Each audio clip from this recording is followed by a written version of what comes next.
Hi everyone. सो game theory से आज का हमारा टॉपिक है डोमिनेंस प्रॉपर्टी। डोमिनेंस प्रॉपर्टी जो है गेम थ्योरी का सबसे इंपॉर्टेंट टॉपिक माना जाता है, क्योंकि जो 10 मार्क्स के क्वेश्चंस आते हैं वो मैक्सिमम चांसेस होते हैं कि वो डोमिनेंस प्रॉपर्टी से ही आए। जो मिनिमम नंबर वाले क्वेश्चन होते हैं, जैसे कि हमारा मैक्सिमम मिनिमा हो गया निकालना, या फिर ग्राफिकल मेथड से कोई गेम को सॉल्व करने दिया जाए, तो वो मैक्सिमम से मैक्सिमम 3 to 5 मार्क्स का ही होता है। लेकिन डोमिनेंस प्रॉपर्टी अगर आपको लार्ज गेम दे दिया जाए, जैसे कि M×N 5×6 का गेम, 6×8 का गेम, तो वो आपको 10 या 15 मार्क्स के क्वेश्चंस में दिए जाते हैं। ओके, सो डोमिनेंस प्रॉपर्टी हम लोग तब किसी गेम में अप्लाई करते हैं जब हमारा गेम का जो पे ऑफ मैट्रिक्स है वो M×N का मैट्रिक्स हो। ठीक है, इससे पहले हम लोगों ने देखा था कि 2×2 गेम को किस तरीके से सॉल्व करते हैं, M×2 और 2×N को 2×M को किस तरीके से सॉल्व करते हैं। ये सारी चीज़ें हम लोगों ने देखा था ग्राफिकल मेथड वगैरह से। मैक्सिमिन और मिनीमैक्स वैल्यू से हम लोगों ने देखा था सैडल पॉइंट निकालना, वो भी देख लिया था। अब हम लोग देखेंगे कि कोई भी ऐसा गेम है जहाँ पे मैक्सिमिन और मिनीमैक्स वैल्यू सेम नहीं आ रहा है, मतलब अगर सैडल पॉइंट सेम नहीं आ रहा है हमारे गेम में, तो उस तरह के गेम को हम लोग किस तरीके से सॉल्व करेंगे अगर वो गेम M×N का गेम हुआ तो। ठीक है, सो गाइस वीडियो को शुरू करने से पहले आप लोग से रिक्वेस्ट है, अगर आप लोगों ने चैनल को सब्सक्राइब नहीं किया है तो प्लीज़ चैनल को सब्सक्राइब कर दे और वीडियो को लाइक ज़रूर से कर दे। इस वीडियो को अपने चाहते हैं ज़्यादा से ज़्यादा शेयर करें, और अगर आप लोग चाहें तो मुझे इंस्टाग्राम पे भी फॉलो कर सकते हैं। ओके, सो यहाँ पे मैंने कुछ थ्योरीज लिखी हुई है। ये थ्योरीज आप लोग को याद करने की ज़रूरत नहीं है, क्वेश्चन को सॉल्व करते करते भी हम लोग इसको समझ सकते हैं। जैसे ही क्वेश्चन हमारा सॉल्व हो जाएगा तो ऑटोमेटिकली ये चीज़ समझ में आ जाएगा। क्वेश्चन को सॉल्व करने से पहले अगर इस कॉन्सेप्ट पे ज़्यादा ध्यान देंगे तो हो सकता है कोई थोड़ा सा आप लोग को डिफिकल्ट लगे, क्योंकि मैथमेटिकली हम लोग सॉल्व करने वाले हैं और ये पूरा थ्योरेटिकल मैंने यहाँ पे लिखा है। मैंने इसलिए लिखा है क्योंकि मैं आप लोगों को इसका PDF नीचे प्रोवाइड कर दूंगी, इसलिए मैंने यहाँ पे लिख दिया है, ताकि आप लोग को अगर बाद में भी देख करके समझना हो अपने कॉपी से तो आप लोग समझ जाए, उस टाइम आप लोग को वीडियो देखने की जरूरत ना पड़े। ठीक है, तो एक क्विकली यहाँ पर फिर भी समझ लेते हैं कि डोमिनेंस प्रॉपर्टी क्या है।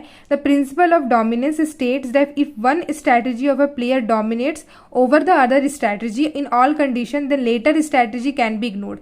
अब क्या है, हम लोग क्या करते हैं, इग्नोर करते। ग्राफिकल मेथड में भी जब हमारा 2×N या फिर M×2 का मैट्रिक्स था, पे ऑफ मैट्रिक्स, उसमें भी हम लोग क्या किए थे, हम लोग ग्राफ बना करके जो हमारा रोज या फिर कॉलम्स था उसको रिड्यूस करके 2×2 में बनाए थे। ठीक है, यहाँ पर भी सेम काम करना है, लेकिन यहाँ पे हम लोग ग्राफिकल मेथड से नहीं करेंगे। हम लोग देखेंगे कि कौन सा रो या कौन सा कॉलम हमारा दूसरे कॉलम या दूसरे रो के एलिमेंट को डोमिनेट कर रहा है।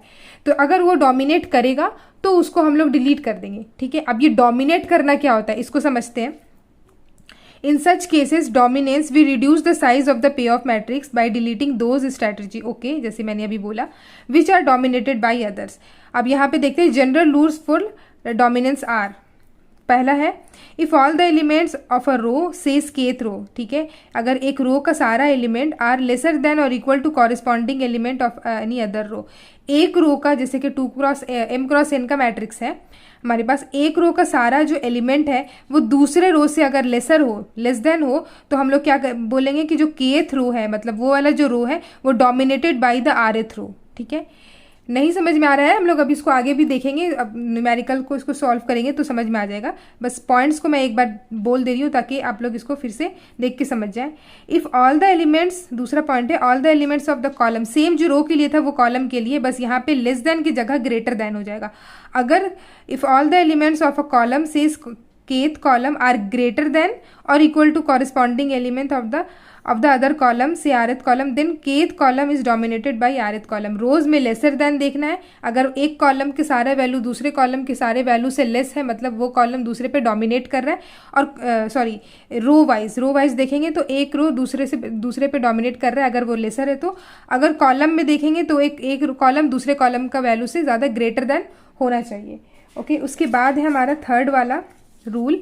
ये क्या कहता है कि डोमिनेटेड रोज एंड कॉलम्स में बी डिलीटेड। जो कॉलम या जो भी रोज डोमिनेट होगा वो डिलीट कर देंगे। डिलीट करके हम लोग ऑब्वियसली मैट्रिक्स को रिड्यूस करके 2×2 का मैट्रिक्स बनाना होता है।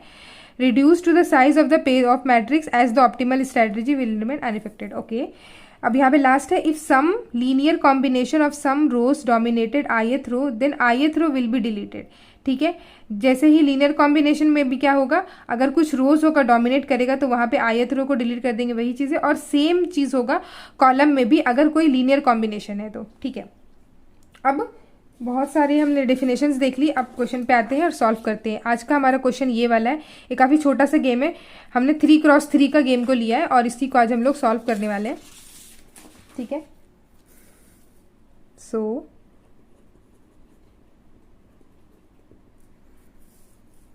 यहाँ पे हम लोग पहले तो ये देख लेंगे, कोई भी क्वेश्चन आएगा तो पहले ये देख लेंगे कि यार यहाँ पे अगर सैडल पॉइंट मिल पा रहा है कि नहीं। तो सैडल पॉइंट अगर इस गेम का आप लोग देखें तो यहाँ पे हमें सैडल पॉइंट नहीं मिलेगा।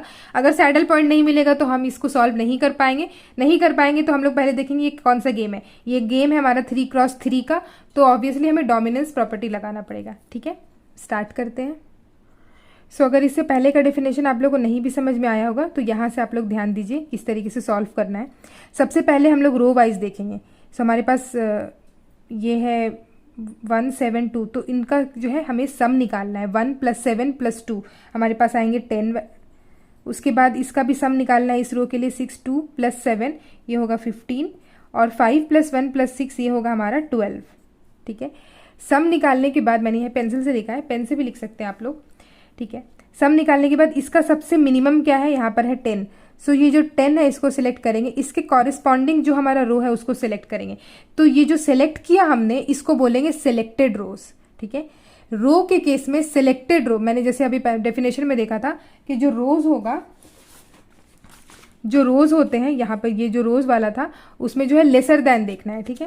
अब हमने क्या किया है, ये वाले रो को सिलेक्ट किया है। अब ये वाला रो का सारा एलिमेंट अगर किसी और रो के सारे एलिमेंट से लेस है तो ये इसको डिलीट कर देंगे, ठीक है। अब देखते हैं, ये लेस होना चाहिए, जो सिलेक्ट किया है वो लेस होना चाहिए, ठीक है, रोज के केस में। सो ये 1 है, पहले इस वाले से सेकंड रो से कंपेयर करते हैं। हाँ, ये 1 और 6, ठीक है, ये लेस है। ये 7 और ये 2 नहीं, ये तो ग्रेटर हो गया। तो इसका मतलब ये जो रो है इससे डोमिनेट नहीं कर रहा है, ये फर्स्ट वाला रो सेकंड रो से डोमिनेट नहीं कर रहा है। अब ठीक है, ये डोमिनेट, अगर एक भी एलिमेंट अगर यहाँ पर लेसर नहीं हुआ तो उसको छोड़ देंगे, उस रो को छोड़ देंगे, वो डोमिनेट नहीं कर रहा है। सारा का सारा ऑल द एलिमेंट्स जो है वो लेसर होना चाहिए। तो अब नीचे वाला से कंपेयर करते हैं इस वाले से। सो ये 1 और 5 में 1 क्या है, ओके, ये 1 और 5 में 1 जो है लेसर है, ठीक है। 7 और 1 में क्या है, ये 7 जो है ये ग्रेटर हो गया, ठीक है। अब 7 ग्रेटर है तो मतलब ये इससे भी डोमिनेट नहीं कर रहा है। अब ये वाला रो तो ना इससे डोमिनेट कर रहा है ना इससे डोमिनेट कर रहा है, ठीक है। अब क्या करेंगे, 10 के बाद सबसे मिनिमम क्या है 12, इसको चूज कर लेंगे, ठीक है। 12 को चूज कर लिया। अब ये बन गया हमारा सिलेक्टेड रोज, ठीक है। अब सिलेक्टेड रो, अब बाकी जो दोनों रोज है, अगर 3-4 भी रोज रहेंगे ना तो भी इसी तरीके से देखेंगे। तो ये वाला रो है सिलेक्टेड रो, इसमें देखेंगे, पहले इससे कंपेयर करते हैं 1 और 5 में, ओके, ये तो ग्रेटर हो गया, इसको लेस होना है, जो सिलेक्टेड है उसको लेस होना चाहिए था, बट ये ग्रेटर हो गया तो इसको छोड़ देंगे। ये वाला जो रो है, ये जो रो है इस वाले रो से डोमिनेट नहीं कर रहा है। उसके बाद इसको देखते हैं 5 और 6 में क्या है, 5 लेस है, ओके, ठीक है, ये अच्छी बात है। 2 और 1 में क्या है, 1 लेस है, ठीक है। सिलेक्टेड रो हमने जो सिलेक्ट किया वो उसमें से ये लेस है। 7 6 में भी जो है 6 लेस है। इसका मतलब इसके सारे एलिमेंट जो हमने सिलेक्ट किए हैं, ये वाले के सारे एलिमेंट इस वाले रो से डोमिनेट कर रहे हैं, क्योंकि सारे एलिमेंट इससे लेसर देन है, ठीक है। तो इसका मतलब ये जो रो होगा ये हम लोग डिलीट कर देंगे, ओके। अब है 15। तो 15 को भी चेक कर लेते हैं क्योंकि हमने इसको सिलेक्ट नहीं किया। 15 को चेक करते हैं। 6 और 1 नहीं, ये तो ग्रेटर है, ये ग्रेटर है, इसका मतलब ये इससे डोमिनेट नहीं कर रहा है, ठीक है। और 10 का तो हमने ऑलरेडी चेक कर ही लिया है, ओके। इस तरीके से देखना पड़ता है, ठीक है। और इसी तरीके से हम लोगों को मैट्रिक्स को रिड्यूस करना पड़ता है। जैसा सेम काम हम लोगों ने रो वाइज किया है, सेम काम कॉलम वाइज करेंगे, लेकिन यहाँ उस टाइम पे लेस देखने की जगह हम लोग ग्रेटर देखेंगे। आगे बढ़ते हैं, यहाँ पे मैं लिख देती हूँ। सो सेम चीज मैंने लिखा है, since all the element in the third row के सारे एलिमेंट आर लेसर देन और इक्वल टू तो नहीं है, लेकिन ये सेंटेंस में लिखा है क्योंकि ये थ्योरी है। लेसर देन और इक्वल टू, अगर इक्वल टू होगा तो भी हम लोग कह सकते हैं कि डोमिनेट है, इसीलिए लिखा है। To the corresponding element of the second row के सारे एलिमेंट से डोमिनेट कर रहा है। Therefore the third row is dominated by second row, ठीक है। डोमिनेट कर रहा है, लेसर देन है तो सब डोमिनेट कर रहा है। So we can delete third row, तो जो डोमिनेट कर रहा है यानी कि जिसको सिलेक्ट किया था उसको हम लोग डिलीट कर देंगे, क्योंकि ये जो है सेकेंड रो से डोमिनेट कर रहा है, dominated row. Now the reduce payoff matrix is, क्या होगा हमारा, ये वाला डिलीट हो गया तो बचा क्या, 1 7 2 और 6 2 7, ठीक है। अगर ये वाला A1 है, ये A2 है, क्योंकि ये 2 प्लेयर गेम है, प्लेयर ए और प्लेयर बी, और इसके पास A1 A2 A3 है, इसी तरीके से अगर ये B1 B2 B3 है, ठीक है, सो B1 B2 और B3 तो रह गया हमारे पास एज इट इज़, और A1 A2 A3 में A3 कैंसिल हुआ है, सो A1 और A2। ऐसा भी हो सकता है कि A2 कैंसिल हो जाए, तो यहाँ पे ध्यान दे के लिखना है, यहाँ पे हो जाता है A1 A3, ठीक है, ऐसा नहीं है सीरीज वाइज लिखना है, वैसा नहीं करना है, ठीक है। अब सेम काम हमें कॉलम वाइज भी करना है। सो कॉलम के लिए हम लोग सबसे पहले क्या करेंगे, दोनों का सम निकालेंगे, 6 + 1 7, फिर यहाँ पे होगा 9 और ये भी होगा 9, ठीक है। सेम प्रोसेस, इसमें सबसे लेसर क्या है, ये है 7, सो 7 को ले लेंगे, एंड 7 के बाद हम लोग क्या किए, ये हो गया हमारा सेलेक्टेड कॉलम। सो सेलेक्टेड कॉलम क्या होगा, ग्रेटर देन और इक्वल टू होना चाहिए एनी अदर कॉलम्स के एलिमेंट से, सारे एलिमेंट से, ठीक है। सो इस वाले को हमने सेलेक्ट किया। अब इसको देखेंगे 1 से 7 कंपैरिजन करते हैं, इस वाले को फर्स्ट को सेकंड कॉलम से।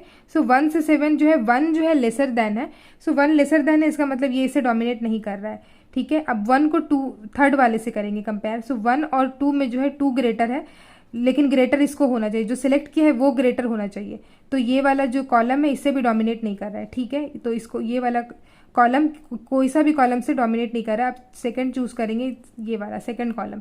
अब सेकंड को इन दोनों से कंपेयर करेंगे, जो सिलेक्ट किया है यानी कि सेकंड कॉलम वो ग्रेटर होना चाहिए, इसको कंपेयर करते हैं 7 और 1 को, तो ये ग्रेटर है, ये तो सही है, लेकिन 2 और 6 में जो है 2 लेस हो गया, तो ये जो कॉलम है कॉलम 2 कॉलम 1 से डोमिनेट नहीं कर रहा है।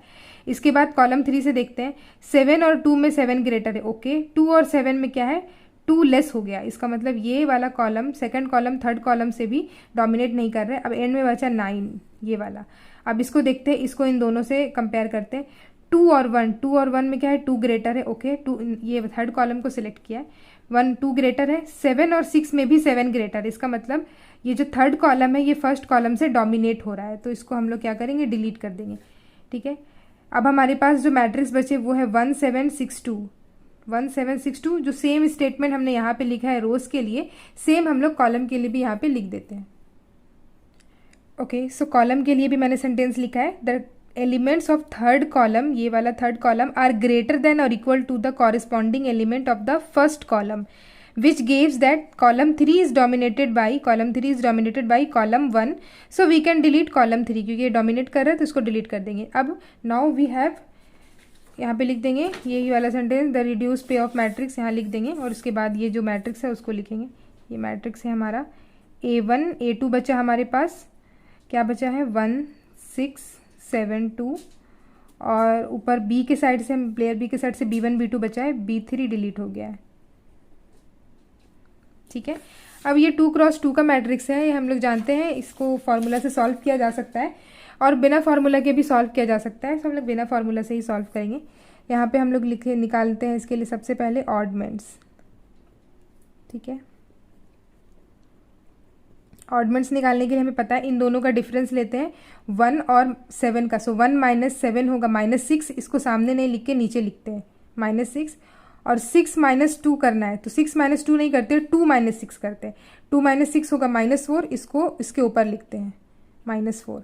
सेम कॉलम के लिए भी 1 और 6 का डिफरेंस, 1 - 6 क्या होगा -5, उस -5 को यहाँ ना लिख के यहाँ लिखेंगे, और 7 - 2 नहीं करेंगे, 2 - 7 करेंगे, तो 2 - 7 होगा -5, ठीक है। ये ऑडमेंट्स निकल गया। इसके बाद निकालना होता है हमें प्रोबेबिलिटी, ये प्रोबेबिलिटी आता है P का, और इधर भी हमें प्रोबेबिलिटी निकालना आता है, ये होगा हमारा Q के लिए। सो प्रोबेबिलिटी कैसे निकालते हैं, जो ऑडमेंट्स निकला -4, सो ये -4 डिवाइडेड बाई इन दोनों का सम, सो -4 + 6 -6, ठीक है, तो होगा -4 बाई -10 यानी कि 2/5, ठीक है। सेम यहाँ पे भी -6 ऊपर जाएगा, डिवाइडेड बाई इन दोनों का ऐड क्या होगा -10, सो ये होगा हमारा 3/5, ठीक है।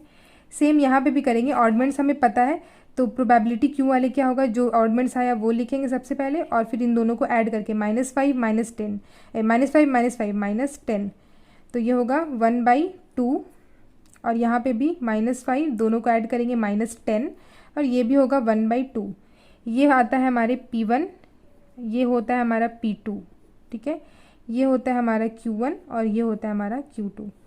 तो यहाँ पे अब हम लोग P1 P2 Q1 Q2 निकल गया। किसका निकला, A1 A2 B1 B2 के लिए निकला, लेकिन हमारे पास जो ओरिजिनल मैट्रिक्स था वो था हमारा 3 × 3 का मैट्रिक्स, यानी कि B3 B3 और A3 के लिए क्या होगा हमारे पास 0 0, यानी कि P1 P2 तो निकल गया, लेकिन P3 क्या होगा, P3 हमने क्योंकि डिलीट कर दिया था, B3 और A3 को डिलीट कर दिया तो P3 हो जाएगा 0 और Q3 भी होगा 0।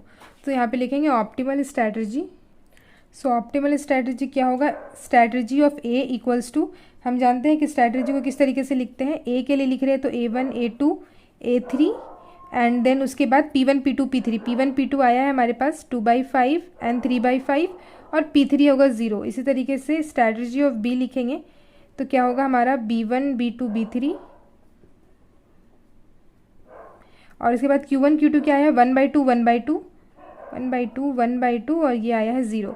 A1 A2 A3 नहीं भी लिखेंगे, अगर एस ऑफ ए को सिर्फ 2/3 2/5 3/5 0 लिखेंगे तो भी चलेगा, ठीक है। वो वैसे भी लिख सकते हैं, इस तरीके से भी लिख सकते हैं। आप लोग को याद होगा जब मैंने फार्मूलाज वगैरह बताए थे तब मैंने यहाँ वहाँ पे ये वाला स्टाइल यूज़ किया था। कहीं कहीं पे ऐसे भी लिखा रहता है, कहीं कहीं पे सिर्फ ये नंबर्स भी लिखे रहते हैं, ठीक है। अब निकालेंगे value of the game. So value of the game equals to होता है, हम जानते हैं जो हम लोगों ने निकाला है ऑडमेंट्स और जो मैट्रिक्स है वो। सो यहाँ पर देखेंगे 1 -4 को मल्टीप्लाई करेंगे, 1 इंटू -4 प्लस ये 6 इंटू -6 6 इंटू -6, ठीक है, डिवाइडेड बाई ये जो ऑडमेंट्स है इसका एडिशन। सो -4 -6, सो ये होगा यहाँ पे -4 -36 डिवाइडेड बाई -10, सो ये होगा -40/10 यानी कि 4, ठीक है। 4 आया हमारा वैल्यू ऑफ द गेम।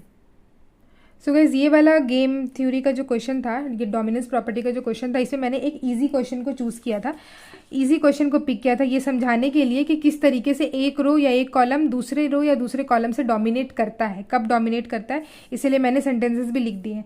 अब आप लोग जो है यहाँ पे जो मैंने नोट्स लिखे थे इसको देख करके समझ सकते हैं। ये जो मैंने यहाँ पे लिखा था कि केथ रो लेसर देन और ग्रेटर देन, कॉलम वाले केस में ग्रेटर देन, ये समझ में आ जाएगा आप लोगों को कि क्या लिखा था। और dominated rows and column will be deleted, ये पॉइंट भी आप लोगों को समझ में आ जाएगा। नेक्स्ट वीडियो में भी हम लोग डोमिनेंस प्रॉपर्टी से ही एक अलग क्वेश्चन लेंगे, जो क्वेश्चन थोड़ा सा अलग होगा। ये काफ़ी ईजी क्वेश्चन था, यहाँ पे हम लोग को ईजिली जो है डोमिनेट करने के बाद 2x2 का मैट्रिक्स मिल गया, ठीक है। एक और क्वेश्चन को सॉल्व कर लेंगे ताकि हमारा अच्छे से डोमिनेंस प्रॉपर्टी का जो क्वेश्चन है वो क्लियर हो जाए। सो गाइस अगर ये वीडियो अच्छा लगा हो तो प्लीज़ वीडियो को लाइक कर दीजिएगा, और अगर अभी तक चैनल को सब्सक्राइब नहीं किया तो प्लीज़ चैनल को सब्सक्राइब कर दीजिएगा। अगर आप लोग चाहें तो मुझे इंस्टाग्राम पे भी फॉलो कर सकते हैं। Thank you so much guys for watching this video.